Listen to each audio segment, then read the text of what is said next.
ৰাজনৈতিক অৱহেলাৰ বিৰুদ্ধে জনতাৰ সংগ্ৰাম।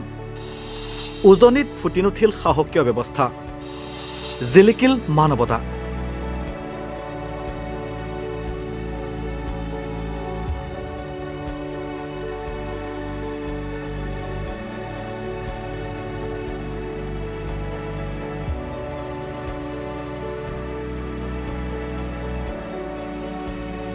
আগতে বানপানী হ'লে জুবিন দা ওলাই আহে, আৰু আজি গোটেই অসমৰ মানুহ ওলাই আহিছে আপাৰ আছামলৈ বানপানীৰ সাহায্য দিবলৈ।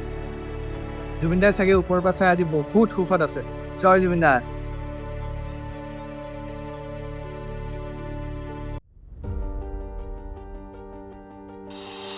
মানুহে মানুহৰ বাবে, এই বাক্যশাৰীৰ কাৰ্যত হাৰ মানিল ব্যৰ্থ চৰকাৰ। নিৰ্বাচন খেলিবলৈ ৫০-৬০ কোটি ব্যয় কৰা এইখন চৰকাৰৰ হাতত নাই বানাক্ৰান্তক দিবলৈ পৰ্যাপ্ত পৰিমাণৰ ধন।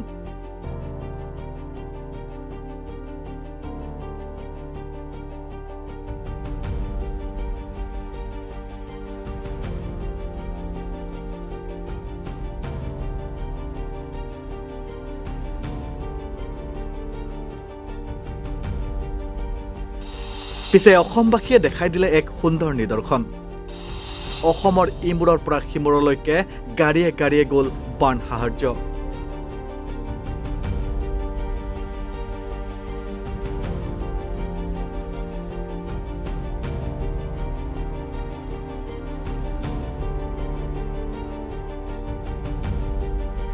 উজনিত হোৱা ভয়াৱহ বানে বিধ্বস্ত কৰি গ'ল সকলো। অসমৰ বুকু পুনৰ এবাৰ প্ৰকৃতিৰ ৰোষ আৰু চৰকাৰী অৱহেলাৰ ফলত কঁপি উঠিল। উজনি অসমৰ শিৱসাগৰ, চৰাইদেউ আৰু যোৰহাট জিলাত এই বৰ্ষৰ বানপানীত আটাইতকৈ বেছি ক্ষতিগ্ৰস্ত হৈছে। নাগালেণ্ড আৰু অৰুণাচল প্ৰদেশৰ পাৰ্বত্য অঞ্চলত হোৱা ধাৰাসাৰ বৰষুণৰ ফলত দক্ষিণ পাৰৰ উপনৈসমূহ, বিশেষকৈ দিখৌ, দিচাং আৰু জাজি উফন্দি উঠাত এই অভাৱনীয় পৰিস্থিতিৰ সৃষ্টি হৈছে। ঘৰবাৰী, আপোনজনৰ লগতে গৰুবহ, ছাগলী সকলো হেৰুৱাই যেন জীয়াই থকাৰ মাদকতা পাহৰি পেলাইছিল বানত ককবকাই থকা এইসকল বানাক্ৰান্তই। কিন্তু এই সংকটৰ মুহূৰ্তত উদঙাই দিলে এক কৰুণ চৰকাৰী ছবি আৰু ইয়াৰ বিপৰীতে থিয় দিলে এক শক্তিশালী জনসম্প্ৰীতি। হঠাৎ যেন উজনিত পৰিল মানৱতাৰ কিৰণ। জীৱন যুঁজত হাৰ মানিবলৈ বাধ্য হোৱা একাংশ বানাক্ৰান্তৰ ওচৰলৈ লাহে লাহে আগবাঢ়িল মানৱতাৰ হাত। দিন হাজিৰা কৰি খোৱা সাধাৰণ জনতাৰ পৰা আৰম্ভ কৰি ধনী, দুখীয়া, শিল্পী তথা গায়ক, অভিনেতা সকলোৱে যেন উঠিল মানৱতাৰ নাওখনত। উজনিৰ দিশে আগবাঢ়িব ধৰিল মানৱীয়তাৰ নাওখন। বিভিন্ন দল, সংগঠন আৰু ব্যক্তিবিশেষে নিজাববীয়াকৈ আগবাঢ়ি আহি আশ্ৰয় শিবিৰসমূহত কাপোৰ কানি, খাদ্য সামগ্ৰীৰ লগতে যোগান ধৰিলে বহু প্ৰয়োজনীয় সামগ্ৰী। বাপৰে, আধা ঘণ্টা যদি মানুহে নাইকিয়া মানুহবিলাক বা যিয়ে নহওক আলি বাটত ৰৈ থাকে নহয়, তেওঁলোকে দাঙিব নোৱাৰাকৈ বস্তু পাইছে। তিৰপাল পৰ্যন্তলৈকে দিছে, পানী গাড়ীয়ে গাড়ীয়ে দিছে, আলু, দাইল, মিঠাতেল, চিৰা। অন্য জেগাত কথা নহয়, মই নিজে খুদ যিটো মানুহ এতিয়া আছোঁ, কিমান মানুহে দিছে মানে ভাবিব নোৱাৰে। মানে মই নাম সুধি হেৰি কৰিব পাৰ নাপাওঁ। ধেমাজি, লখিমপুৰ, ডিব্ৰুগড়, তিনিচুকীয়াৰ পৰা আহি আমাৰ শিৱসাগৰ জিলাত সহায় কৰিছে। এইটো মই একদম ডাইৰেক্ট অপেন খোলা আপোনালোকক কৈছোঁ। কোনোবাই যদি নহয় বুলি ক'বলৈ হয় ন, মই মাটি আনি দেখুৱাম মানুহৰ ঘৰত চক কেনেকৈ সহায় কৰিছে, কিমান বস্তুলৈকে মানে ভাবিব নোৱাৰাকৈ। গাড়ী আহিছে, ইখনে এটা দিছে, ইখনে দিছে, ইখনে কিবা কিবি দিছে, চাবোন দিছে, মানে ধূপপেটিলৈকে দিছে, কাপোৰ দিছে নতুন নতুন। যাৰ কাপোৰ নাই, যাৰ কাৰোবাৰ মানে ভাবিব নোৱাৰা অসংখ্যকে সহায় কৰিছে। এইবাৰ লেখীয়াকৈ যে মানুহে সহায় যে কৰিছে, কিন্তু ভাবিব লাগিব। কিন্তু এই আদৰ্শ মই প্ৰতিটো কথাতে মই কওঁ, জুবিন দাৰ আদৰ্শৰ বাবে। জুবিন দাৰ একোৱেই নাথাকে, 10 টকাও নাথাকে, যি থাকে চব দি দিয়ে। এজন মহান পুৰুষৰ আদৰ্শ আমাৰ অসমবাসীয়ে লৈছে। আজি অসমবাসী সেই ৰাইজে শিৱসাগৰ জিলালৈ আহি যিভাগে সহায় কৰিছে, মানে গাড়ী ৰাস্তা নাই, সহায় কৰা মানুহৰ গাড়ীৰ পৰা অইন গাড়ী যাবলৈ একদম পূৰা লানি নিচিঙা হৈ আছে। বাপৰে বাপ, বাপৰে বাপ। একদম পূৰা মানিছোঁ কিন্তু এইটো কথা হা ৰাইজখিনিক যে ইমান এটা চাইছে ইমান এটা সহায় কৰিছে হা কোনোবা চাকৰিলৈ সহায় কৰিছে কোনোবা কেইটামানে একেবাৰে নোৱাৰিলেও পানীকে অলপকৈ আনিছে হা কিছুমানেতো একদম গাড়ী হিচাপে আনিছে হা বিস্কুট চিৰা একদম মিঠাতেল দাইল লালু চাউল পৰ্যন্তলৈকে একদম পেকেট কৰি সকলোকে দিছে আৰু সকলো ৰাইজে একদম ধুনীয়াকৈ লৈ আছে কিন্তু গাঁৱৰ ভিতৰত যাব পাৰিছেনে তেওঁলোক মই সেইটো সিমানটো নাজানো যদি ৰাস্তা কিনাৰলৈ গৈছে ঘৰৰ ভিতৰতনো কোনে কাক দিব পাৰে এতিয়া মই এইপিনে যাওঁ বুলি ক'লেও মোৰ দলংখন উটুৱাই আনিলে মোক দৰকাৰ নাই বাৰু মই চলিম বাৰু ল'ৰা ছোৱালীয়ে চাকৰি কৰে কিবা এটা কৰে এইবিলাক মই আশা কৰিব নাপায় কিন্তু মই আজি বহুত সুখী আৰু বহুত ভাল পাইছোঁ ৰাইজখনক মই অশেষ ধন্যবাদ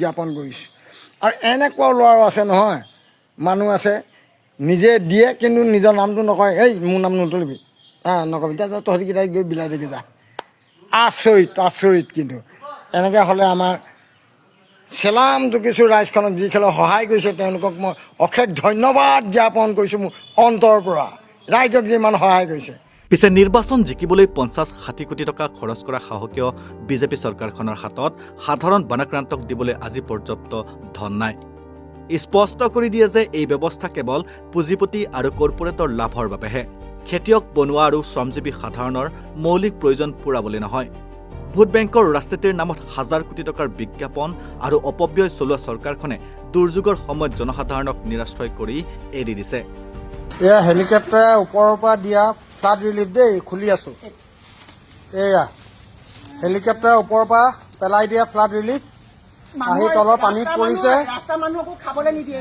পানীত পৰিছে আহি আমি ইমানে ভিখাৰী আমাৰ পাৰ্টিটা কি গতি এইবিলাক দিছে খালী পেকেট এইবিলাক দিছে কাগজৰ পেলে এইবিলাক কি গতি পানীৰ ওপৰত যেতিয়া পেলাই দিলে এইবোৰ খোৱাৰ উপযোগী হৈ আছে নেকি এইবোৰ খালী পানী বটল এইবিলাক খাবলৈ দিছে এইবিলাক আমি গৰু ছাগলী নেকি এনেকে দিছে যে এইবোৰ খালী পানী বটল চব এইবোৰ খালী পানী বটল এইবোৰ খালী পানী বটল এইবোৰ খালী পানী বটল হা এই দুটা দিছে পানী বটল দুটা দিছে এটা বিস্কুটৰ পেকেট এই দুটা বিস্কুটৰ পেকেট চব এই এটা দুটা বিস্কুটৰ পেকেট এইবোৰ গুড়ি হৈ আছে পাউডাৰ এইটো গাখীৰৰ পেকেট দিছিলে গাখীৰ ফাটি চব ওলাই তল একোৱে নাই আৰু এইখিনি পানীত ওপৰৰ পৰা পেলাই দিছে হা পানীত পেলাই দিয়াৰ পিছত এইখিনি এতিয়া মানুহৰ নহয় গৰুৱে খোৱাৰ জন্তুৱে খোৱাৰ উপযোগী হৈ আছে এই খাদ্য বস্তু দিছে ওপৰৰ পৰা ফ্লাড ৰিলিফৰ নামত হেলিকপ্টাৰে পেলাইছে মই পৰহি পৰা অকল একেটা কথাই চিঞৰি আছোঁ যে প্ৰধানমন্ত্ৰী মাননীয় নৰেন্দ্ৰ মোদী ডাঙৰীয়া অসমলৈ বিভিন্ন সময়ত আহিছে